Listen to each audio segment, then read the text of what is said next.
Hello everyone, and welcome back. In this video, we'll be looking at single payment memberships and how you can set these up in the Glofox dashboard. Let's get started. First, let's navigate to the Manage tab, then to the Memberships tab, and click the blue Add button, and your new membership slide out appears. In our first video on memberships, we covered in great detail this Details tab, so we won't go over this again. Just a quick reminder though, make sure to stick to the character limit when you're adding your name and description.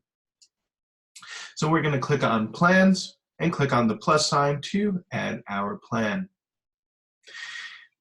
The membership type is already chosen as the default, as well as the single payment frequency. The single payment membership is for when the member pays in full for the designated amount of time.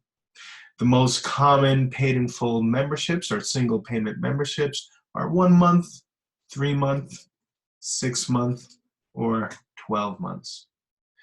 This means again that the person pays in full for the time period that you set.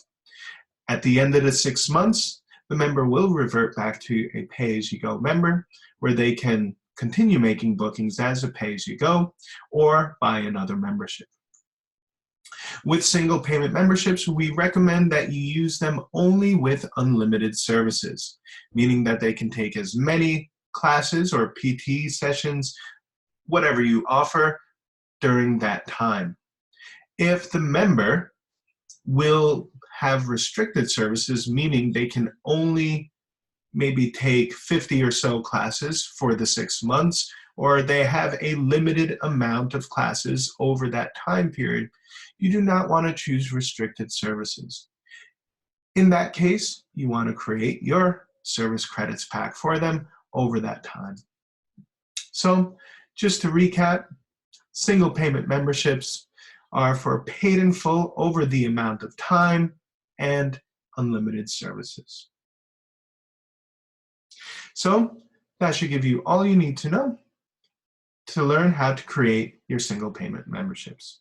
See you on the next video.